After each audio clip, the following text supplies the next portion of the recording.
교회 또 학교의 그 단체에서 1,500회 이상 강연을 하시고 강의를 하시고 또 세미나를 하시고 말씀을 증거하시는 목사님이세요. 명강사로 유명한 분이고 리더십 분야에 아주 탁월한 분이신데 이분이 우리 관계를 어떻게 우리가 매저감을 통해서 전도를 할 수 있을 것인가. 미인 대칭이 뭐냐면 미소, 인사, 대화, 칭찬이에요. 이건 우리가 좋은 전도 말고도요, 우리가 관계적으로도 우리가 많은 도움을 얻을 수 있는 좋은 시간이라고 생각합니다. 그러니까 오늘 5예배는 나는 몰라야겠죠? 나는 몰라야겠죠? 어떻게 해요? 참석하게 되겠죠? 우리 5예 뵙겠습니다. 서로 인사합시다. 5예 뵙겠습니다. 우리 10월 23일 전도 축제를 앞두고요, 많이 기도하시고 우리 많이 전도를 하셔서 우리 주변에 있는 많은 영혼들 그들에게 새로운 생명을 선사하는 놀라운 축복이 우리 가운데 있게 되기를 축복합니다. 오늘 제목은요, 부르심에 순종하는 믿음. 한번 따라해볼까요? 부르심에 순종하는 믿음. 누구에 대한 얘기입니까? 아브라함 얘기합니다. 오늘 아브라함에 대해서 얘기하려고 합니다. 히브리서 11장은 대홍수 이전에 그 살았던 세 사람의 믿음을 보여주고 있어요. 처음에 누구죠? 에녹. 그 다음에 누구예요? 처음에 아벨. 제가 처음부터 약속했죠. 처음에 아벨, 그 다음에 에녹, 그 다음에 노아예요. 이 사람들이 강의 지류라고 한다면요, 거대한 그 강의 지류가 모아져서 바다를 이루는 사람이 있어요. 누굽니까? 아브라함입니다. 아브라함. 그래서 바울은요, 아브라함을 로마서 4장 16절에 우리 믿는 사람의 조상이라, 우리 모든 믿는 사람들의 조상이라 말합니다. 믿음의 조상? 그래서 아브라함 그럽니다. 아브라함의 믿음이 도대체 어떻길래 그를 믿는 사람의 조상이라, 믿음의 조상이라 그렇게 일컬음을 받는, 하나님께서 기뻐하시는 그런 믿음을 갖게 되었는가. 세 가지로 여러분에게 말씀드리고자 합니다. 첫 번째는요, 제목 그대로예요. 첫 번째, 부르심에 순종하는 믿음입니다. 여러분, 히브리서 11장 8절 한번 보도록 할까요? 시작. 믿음으로 아브라함은 부르심을 받을 때 순종하여 장래의 유업으로 받을 땅에 나갈 때 갈 바를 알지 못하고 나갔으며. 아멘. 아브라함의 믿음은요, 하나님의 부르심에 마음으로 순종했어요. 순종하고 실제로 행동에 옮겼던 믿음입니다. 여러분, 말이나 생각만으로 순종하고 그냥 말하는 것에 대해서, 명령하는 것에서 그냥 아멘하고 끝나는 것이 아니라 구체적으로 믿음을 행동으로 나타냈던 사람이 누구라고요? 오늘 본문의 아브라함이에요. 아브라함은 하나님의 부르심을 받았을 때 오늘 11장 8절에 말씀 보니까 갈 바를 알지 못하고, 그저 하나님의 명령에 그대로 순종했어요. 여러분, 휴가를 갈 때, 여러분, 휴가 갈 때가 돌아올 때가 좋습니까? 갈 때가 좋습니까? 갈 때가 좋죠. 저도 갈 때가 너무 좋은 것 같아요. 가기 전이 좋은 것 같아요. 가기 직전. 가면 또 피곤하더라고요. 가기 직전이 어디를 갈 것인가, 또 어떻게 거기서 뭘 먹을 것인가, 막 기대감에 막 부풀러 오르는 게 갈 때가 참 좋더라고요. 휴가지로 떠날 때가 참 좋은 거야. 근데 그 떠날 때요, 여러분, 어디도 정하지도 않고 그냥 떠납니까? 아니죠. 여러분, 강원도로 갈지, 제주도로 갈지, 저기 뭐 여수로 갈지, 아니면 해외로 갈지 정하고 떠나는 거 아니겠습니까? 휴가조차도 갈 바를 정하고 떠나는데, 여기 보니까 하나님의 명령에 갈 바를 알지 못하고 그냥 떠났어요. 여러분, 아브라함은 하나님의 부르심만 의지해서 갈 바를 알지 못한 채로 떠났습니다. 아브라함은 하나님의 명령에 마음 깊이 순종하고 하나님의 명령이 무엇이든지 간에 순종하기로 결단한 사람입니다. 이것이 바로 아브라함의 믿음이에요. 여러분, 그가 받았던 명령은요, 참으로 순종하기 어려운 명령이었습니다. 아브라함이 하나님의 명령에 순종하고요, 그 땅을 떠나 있을 때 그는 직업을 바꿔야 되는 거예요. 뭘 바꿔야 된다고요? 직업을요. 우르에 살 때, 이 우르라는 이 땅에 살 때 그의 아버지 데라는요, 뭐 만드는 일을 했냐면 우상 만드는 일을 했어요. 그리고 아브라함도 75세까지 이 우르라는 이 땅에 살았거든요. 그러니까 75세까지 그도 뭐 했을까요? 대대로 전해 내려오는 가업을 이어받았을 거예요. 그러니까 수공업에 있어서 아주 전문가였습니다. 여러분, 그렇기 때문에 그 일의 전문가였습니다. 그는 대도시에서 제법 잘 나가는 수공업자였어요. 여러분, 1922년에 영국의 고고학자였던 울리라는 사람이요, 아브라함이 본래 살던 땅이었던 이 우르라는 땅을 발굴하는 거예요. 근데 우르 제국의 왕의 묘를 발굴하게 됐어요. 그 묘를 발굴해 보니까 이 우르 제국의 그 규모가 얼마나 어마어마했는지를 알게 된 거예요. 엄청난 부유와 풍요가 가득했던 땅이었던 거예요. 그 땅 여러분, 그 땅에 그 당시에 고대 사회의 르네상스 시대를 열었던 우르 제국의 그 대도시에 살았던 바로 아브라함입니다. 그런 그가 제법 잘 나가던 그 아브라함이 이제는 그가 하나님의 명령을 따라서 그 땅을 떠날 때는 뭐로 바뀌어요? 양과 소를 목축하는 유목민으로 그 신분이 바뀌어지게 되는 거예요. 예나 지금이나 이곳저곳을 움직여야 되는 이 유목민은요, 그리 환영받는 직업이 아니에요. 목동은요, 야생동물과 도적과 싸워야 되는 거고요, 때로는 돌을 베개로 삼아서 길바닥에서 노숙해야 되는 그런 일을 해야 되는 것이 바로 목동입니다. 목동은 도시 문명의 문화와는 거리가 있는 사람이에요.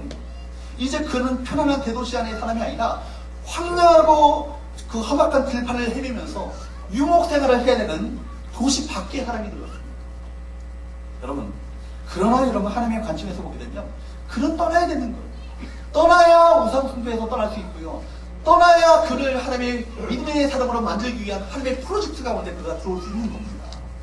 여러분 이렇게 떠나는 것, 아브라함 입장에서는 쉬운 일이 아니었어요. 직업을 바꿔야 되는 거고요, 자기가 일궈놨던 모든 터전을 다 버리고 떠나가야 되는 겁니다. 그러나 그는 순종했습니다.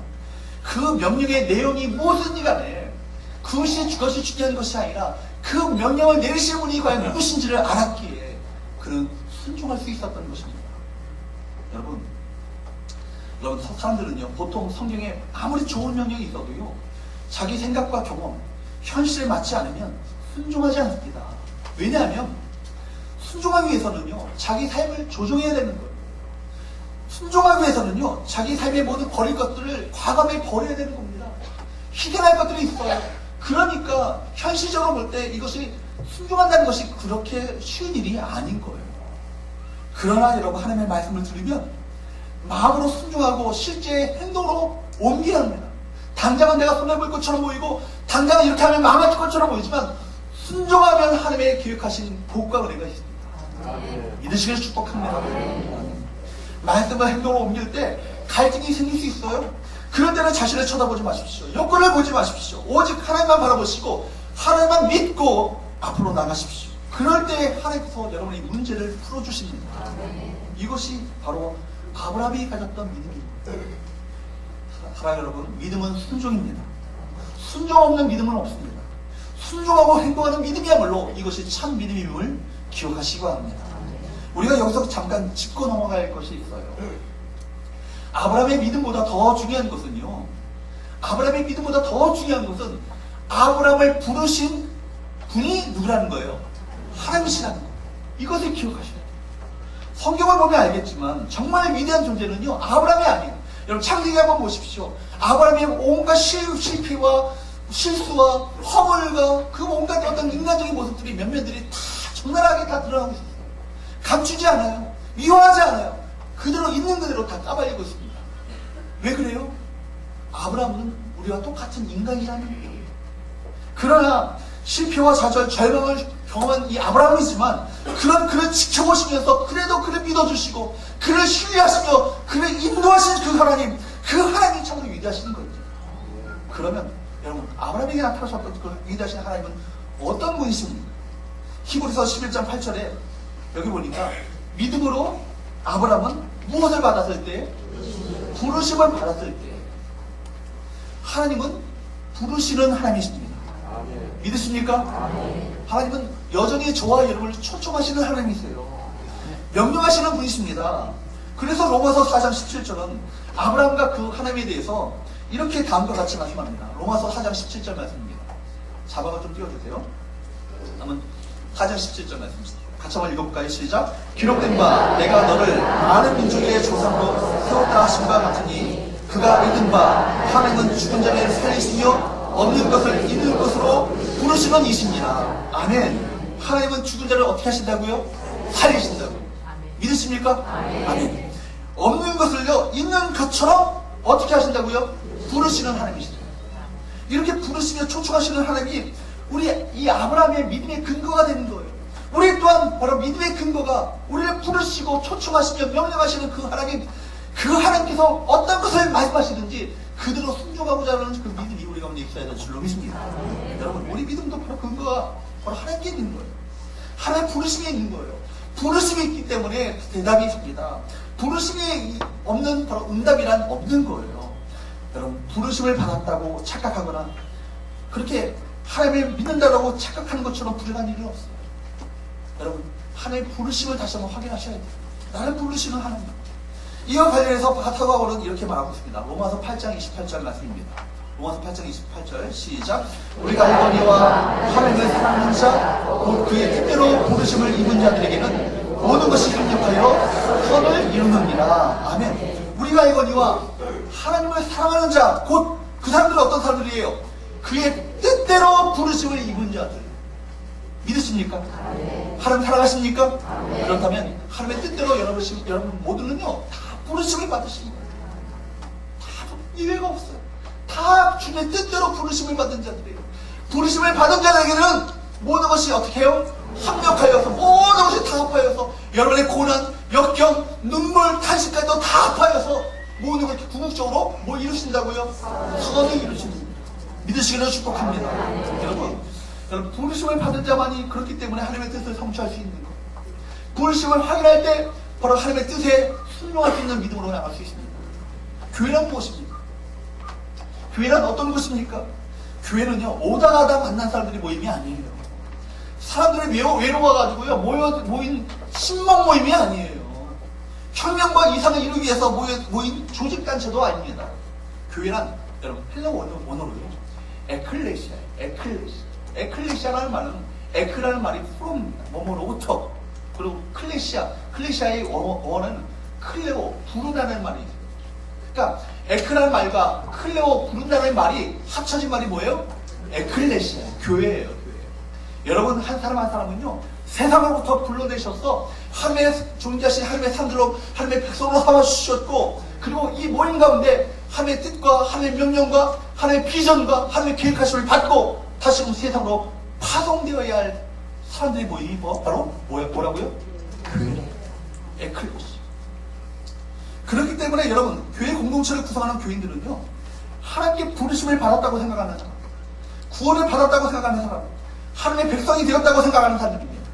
분명히 구원의 확신과 성령의 부르심을 분명하게 인식하고 확인하고 살아가는 사람들이 바로 교회의 성도들인 거예요.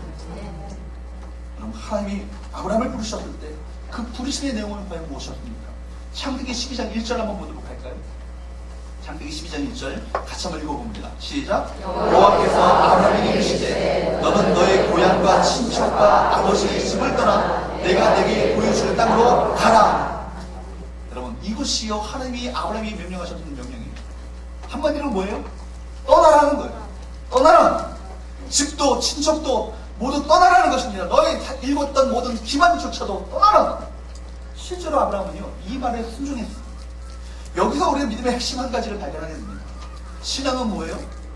떠남에서 시작된다. 따라해봅시다. 신앙은 떠남에서 시작된다. 신앙은 어디서 출발해요? 떠남에서 시작된다. 떠나지 않으면요 신앙생활은 발전할 수 없어요. 성장할 수 없어요. 업그레이드 될 수 없어요. 하지만 대부분의 신자들은요 떠나기보다는 안주하기를 원합니다. 교회에 오는 분들의 그 요구를 살펴보면요 자신의 현재를 인정해주고 자신과 자신의 직장, 가족을 보호해주며 자신이 좀 더 발전할 수 있도록 도와달라는 거예요. 이것은요 떠나라고 하셨던 하나님의 명령과는요 정반대예요. 아무리 교회에 오래 다녔어도 신앙이 안 생기는 이유가 뭐예요? 떠나지 않았기 때문에. 가라 명령하실 때 떠나지 않았기 때문에 그렇습니다. 하나님은 우리에게 무엇을 요구하고 계십니까? 우리 잘못된 현재를 부인하라고 말씀하십니다. 잘못된 태도를 바꾸고 그 자리에서 떠나라 말씀하십니다. 세상적인 가치관에서 떠나라 말씀하십니다. 현재에 안전한 것이 행복이라고 생각하는 그 자리에서 이제는 머물러 있지 말고 내가 내게 주어주는 비전과 꿈을 향하여서 떠나가라 말씀하시는 거예요. 여러분 물론 떠나라는 명령을 받으면요 아주 괴로울 거예요. 갈등이 있을 것입니다. 여러분 아브라함의 이야기니까 우리가 재미있게 듣지 여러분에게 하나님께서 지금 너의 현재 이 상태에서 떠나라 말씀하시면 아주 고통스러울 거예요. 하지만 여러분 신앙이라는 것은요 여기에서부터 시작됩니다. 여기에서부터 출발하는 거예요. 현재를 움켜쥐고 변하지 않으면요, 우리에게 신앙의 업그레이드, 신앙의 성장 불가능해요. 여러분, 하나님이 기뻐하지 않은 곳에 있다면 여러분 과감하게 그 자리를 딛고 떠나가시기를 축복합니다. 익숙한 곳, 여러분 정말 여전히 그것이 있으면 편안한 곳, 그러나 하나님이 기뻐하지 않는 곳이라면 과감하게 결별하십시오. 여러분의 안일한 신앙 태도에서 떠나십시오. 부정적인 언어 생활에서 떠나십시오. 믿음 없는 불신앙적인 이 생각에서 떠나십시오. 세상적인 가치관에서 떠나십시오. 떠날 때에 은혜가 있어요. 떠날 때 하나님의 거룩하신 계획 안에 여러분 가운데 여러분이 들어가게 됩니다. 하나님 오늘도 저와 여러분이 변화되기를 원하십니다. 언어와 생각과 가치관을 바꾸시기를 축복합니다. 결정하십시오. 지금 결정하십시오. 내가 이전 곳에서 하나님 기뻐하지 않는 이 자리에서 내가 떠나겠습니다. 주님 말씀하옵소서. 주의 종이 듣겠나이다.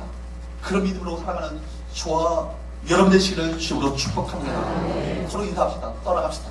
떠나갑시다. 두 번째로요, 아브라함의 믿음이 어떤 믿음이었길래 도대체 그가 믿음의 조상이라 일컬음을 받게 되었고 하나님이 인정하는 그 믿음으로 살게 되었는가. 두 번째로는요, 따라합시다. 나그네로 사는 믿음. 여러분, 제가 나그네에 대한 얘기는 많이 했던 것 같아요. 나그네 시간. 구절 한번 봅니다. 구절 말씀. 시작. 믿음으로 그가 이방의 땅에 있는 것 같이 약속의 땅에 거주하여 동일한 약속을 유업으로 함께 받은 이삭 및 야곱으로 장막에 거하였으니. 아브라함은요, 약속의 땅에 거할 때 어떻게 살았다고요? 나그네로 살았다는 거예요. 우리 예수 믿는 사람들이요, 이 삶을 살면서 잃어버리지 말아야 될 것이 하나 있다면, 삶의 태도가 있다면 뭐예요? 나그네 신앙이에요. 나그네 신앙. 우리가 이 세상을 살 때요, 나그네로 살아야 되는 거예요. 여러분, 1960년대에 최유진 씨, 하숙생 아시죠? 인생은 나그네 길. 강당이니까 제가 끝까지 안 부르겠습니다. 인생은 나그네 길. 어디서 왔다가 어디로 가는가. 구름이 흘러가는, 떠돌다 가는 이 길에 정일랑 두지 말자, 미련일랑 두지 말자. 인생은 나그네 길. 구름이 흘러가듯 정처 없이 흘러서 간다. 세상 노래인데요, 어쩌면 성경에 있는 얘기를 해요. 여러분, 인생은요, 뭐예요? 나그네 길이에요. 우리가 하나님의 부르심을 받아서 우리가 죄를 회개하고 믿음으로 신앙의 길을 출발했을 때 이미 우리는 법적으로, 신분적으로 세상에 속하지 않습니다. 오늘 교회 다니는 그리스도인들이 하나님의 세상의 살아계심을 경험하지 못하고 믿음으로 승리하지 못하는 근간이 있다면, 근본적인 이유가 있다면 그것은 무엇입니까? 그리스도인의 정체성을 올바로 알지 못한다는 거예요. 우리가 누구인가? 어떤 인생인가? 이걸 알지 못하니까요, 세상의 헛되고 헛된 것에 미련을 두고 거기에 집착하며 그게 전부인 양 그렇게 살아가는 거예요. 우리가 주님을 우리 주로, 구주로 고백하는 그 순간 우리는 더 이상 이 세상에 속한 자들이 아닙니다. 그래서 빌립보서 3장 20절에 우리 시민권은 어디 있다고요? 하늘에 있다고. 우리 시민권은요, 대한민국이 아니에요. 사실은 이러다가 국가법을 법해야지. 미 합중국도 아니에요. 로마 제국도 아니에요. 우리 시민권은 하늘에 있다. 믿으시기를 축복합니다. 그런데 우리는 우리 시민권이 이 세상에 속해 있는 것처럼, 이 세상이 마치 천국인 것처럼 사는 이유가 너무나도 많이 있어요. 친한 우리 선교사님 중에, 저랑 아주 절친한 선교사님 중에 이분이 중국 선교를 20년 넘게 하시는 분이 계십니다. 이분이 지금 중국이요, 시니어 선교사들을 지금 추방시키고 있거든요. 그래서 지금 20년 만에 이분이 추방을 하게 돼요. 중국에서 추방을 당해가지고 어쨌든 그 한국에 돌아오니까 이분은 그냥 돌아왔으니까 선교에서는요, 전에 교회 섬겼던 선교에서는 안식년 개념으로 이분은 그 집을 마련해줬어요. 마련해줬는데 방 2칸짜리 집이에요. 그래서 제가 휴지 들고 쫓아갔죠. 갔더니 방 2칸짜리 집인데요, 집이 횡한 거예요. 2칸짜리 집인데 40평 50평이 아니고요, 2칸짜리 집인데 집이 횡한 거예요. 냉장고요, 재활용 센터에 하나 조그만 거 하나 구비해놨어요. 그리고 그 텔레비전 조그만 것도 또 거기 재활용 센터에서 조그만 거 하나 준비해놨어요. 그 외에는 뭐 없어. 그래서 성사님이 너무 집이 없네요. 그러니까 다시 중국에 가야지. 그런 얘기를 하는 거예요. 근데 비자를 냈는데요. 비자가 자꾸만 거부를 하는 거예요. 그러니까 더 이상 이제는 중국에 돌아갈 수 없는, 이미 리스트가 다 올라있거든요. 그분의 이름이. 그러니까 공항에서 이미 들어간다 할지라도 다 거부당하는 거예요. 그러니까 이제는 그러니까 돌아갈 수 없게 되니까 세간살이가 하나하나 일어나는 것을 보게 됐어요. 이분이 이제 더 이상 돌아갈 수 없다라는, 그래서 다시 다른 곳으로 선교지를 정해야 한다는 그런 어떤 심각한 고민 가운데 빠지게 됐습니다. 여러분, 우리는요, 이와 같은 거예요. 언제라도 떠날 나그네예요. 그렇기 때문에 우리 그리스도인들은요, 늘 나그네라는 인식을 우리 마음 가운데 있어야 돼요. 그런데 오늘 본문의 주인공인 아브라함은요, 9절 말씀 보게 되면 이렇게 말씀하고 있습니다. 9절 말씀 보게 되면 믿음으로 그가 이방의 땅에 있는 것 같이 약속의 땅에 어떻게 해요? 거류하여 동일한 약속을 유업으로 함께 받은 이삭 및 야곱과 더불어 장막에 거하였으니. 아브라함은요, 믿음으로 자신의 고향과 친척과 아버지의 집을 떠나서 하나님의 약속하신 땅으로 갔습니다. 그런데 그 땅에 거류하면서 살면서 어떻게 했다고요? 그 땅에서 땅을 사고요, 집을 짓고 사는 것이 아니에요. 어디 거했어요? 장막은 뭐예요? 텐트예요, 텐트. 텐트가 장막이에요. 대신에 그는 언제든지 이주가 가능한 장막을 치고 떠돌아다니면서 살았습니다. 그러니까 돈을 주고 땅을 사는 것은요, 아내 타라와 자기가 나중에 죽어서 매장될 매장지, 이것만 땅을 돈을 주고 사고. 아브라함이 아니에요. 그의 아들 이삭, 또한 야곱의 아들, 이삭의 아들 야곱도 아브라함과 마찬가지로 약속의 땅에서 텐트를 치고 살았습니다. 그들은 그 땅을 찾으려고 전쟁을 하려고, 혹은 돈을 시고하고 땅을 사려고 하지 않았습니다. 그들은 때가 되면 언제든지 옮겨 다닐 수 있는 나그네로 이 세상을 살았던 거예요. 그들이 이렇게 약속의 땅에서 나그네로 살 수 있었던 이유를 히브리서 기자는 이렇게 얘기한답니다. 믿음으로. 히브리서 기자는요, 믿음에 돌리고 있는 거예요. 믿음으로 그가 이방의 땅에 있는 것 같이 약속의 땅에 거류하며 동일한 약속을 유업으로 함께 받은 이삭 및 야곱과 더불어 장막에 거하였습니다. 뭐로 시작했다고요? 믿음으로 가능한 거예요. 그들은 믿음으로 이 세상을 나그네처럼 살았다는 것입니다. 이들이 이 세상에서 이렇게 세상에서 장막에서 나그네처럼 살았다는 것은 이들이 이 세상을, 이 땅을 사는 동안 마치 이 세상이 전부인 것처럼 산 것이 아니라 하나님의 인도하십니다. 하나님의 로드십, 주의 주제권, 그것을 믿고 인도하시는 가운데 순종하는 삶을 살았음을 의미하고 있습니다. 반면에 아브라함과 함께 떠났던 아브라함의 조카가 있죠. 누구죠? 롯이 아니라 롯이죠. 롯이요? 롯은 그렇게 살지 않았어요. 그는 자신의 인생의 중요한 시기에 믿음으로 선택하지 않았어요. 그는 아브라함과 헤어져서 자신의 삶의 터전을 선택할 때 요단 들판을 선택했습니다. 요단 들판은요, 바로 왜냐하면 그 요단 들판은요, 기름지고 물이 풍부한 곳이었기 때문에 그래요. 그러나 그 요단들이 소돔과, 그 당시에 가장 타락한 도시였던 소돔과 고모라와 가까웠고요, 그 땅이 하나님이 멸망시키기 직전이었기 때문에 죄악으로 가득한 땅이었다는 것을 알고 있었음에도 불구하고 그 땅을 여전히 선택했어요. 더욱이 자신의 거처를요, 나중에는요, 요단 들에서 옮겨서 어디로 들어갑니까? 소돔과 고모라 성으로 들어가는 거예요. 죄악으로 가득한 그 도성. 그 결과 그는요, 아무런 영향력이 없는 그리스도인으로 전락해버리고 맙니다. 그런 사람들의 죄악에 마음이 상했지만 그들에게 아무런 영적인 영향력을 미칠 수 없어요.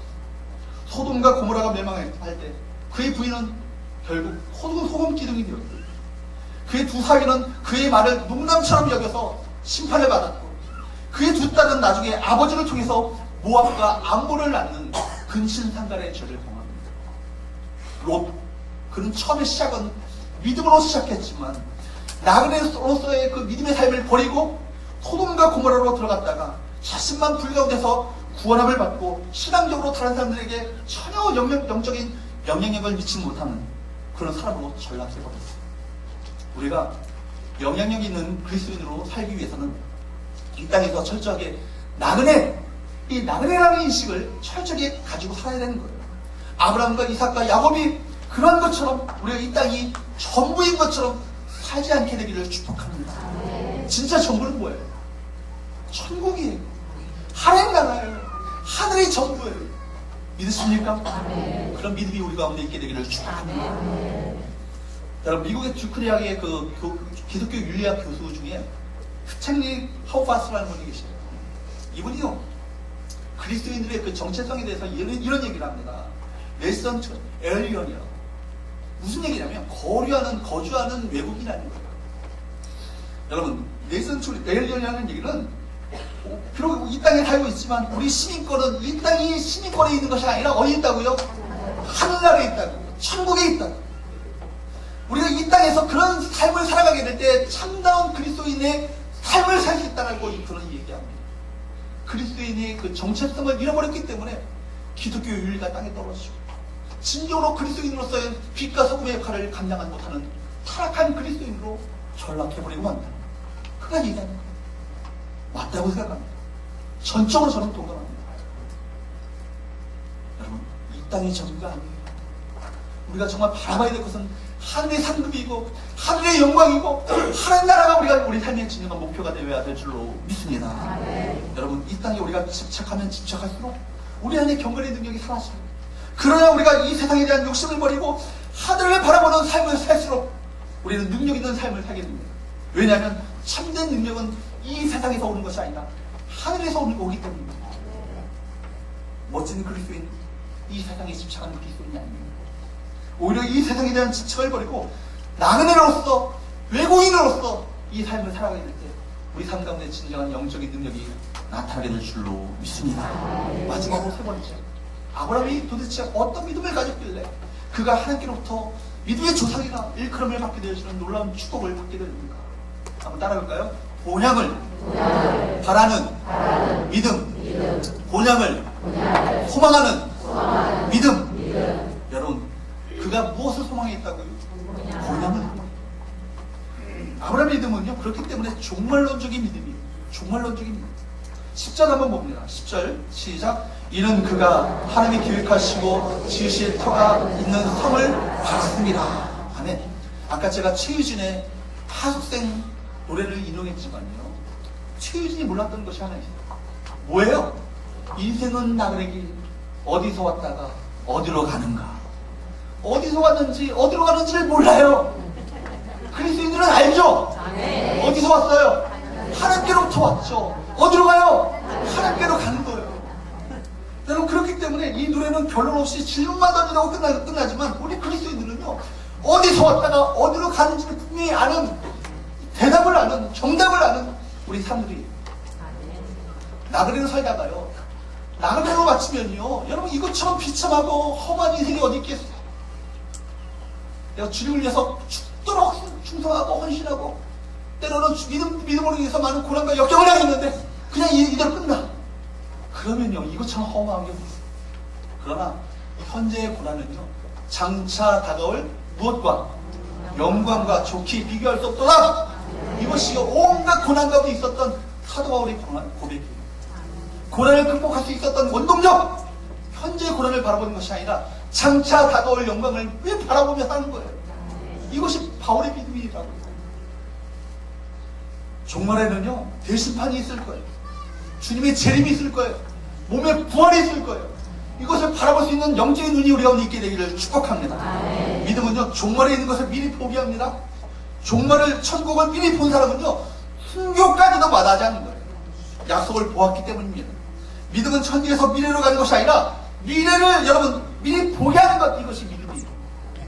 기독교에 있어서 그렇기 때문에 미래는요, 내가 미래를 향해서 가는 것이 아니라 미래가 나를 향해 오는 것, 이것이 종말이에요.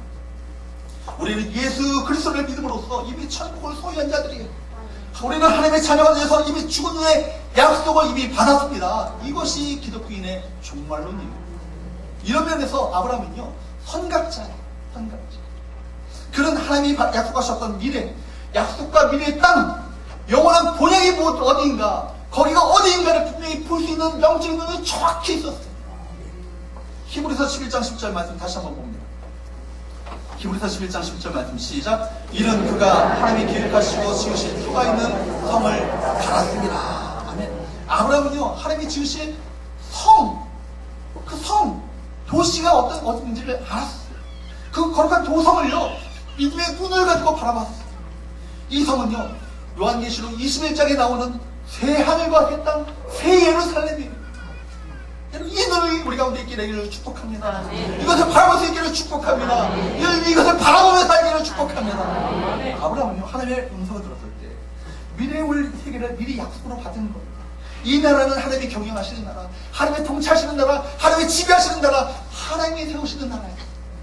이 나라는 예수 그리스도를 통하여 완전히 이루어졌습니다. 아브라함은 이런 나라를 보았기 때문에 그가 비록 갈 바를 알지 못했지만 과감하게 믿음으로 떠날 수 있었던 거예요. 그런 종말의 세계를 미리 보았기 때문에 그렇게 순종할 수 있었어요. 그는 외국 땅에서 아무런 보장 없이 나그네로 천대를 받고 살았지만 그 땅에 거류할 수 있었던 그 이유, 믿음으로 그 땅을 바라본 거예요. 그 때문에 아무리 이 세상에서 천대받고 욕먹고 여러분 고난당하고 매맞는다 할지라도 그래도 할렐루야예요. 왜요? 우리는 천국이 있잖아요. 천국의 상급이 있잖아요. 천국의 영광이 있잖아요. 여러분, 우리가 주님을 위해서 헌신하고요, 주님을 위해서 흘리는 눈물 결코 헛되지 않아요. 하늘에 쌓이는 거예요. 뭘로요? 상급으로요. 요즘 말로 말하면 포인트로. 여러분 OK 캐시백 2만원, 3만원 결제하면요 얼마 적립되는지 아세요? 5원 적립돼요. 5원. 그 5원 받으려고요 OK 캐시백 카드 막 지갑 열어가지고 꺼내가지고 5원 적립해주세요. 월드마트 가가지고요 제가 3만원치 물건 샀어요. 20원 적립되더라고요. 20원.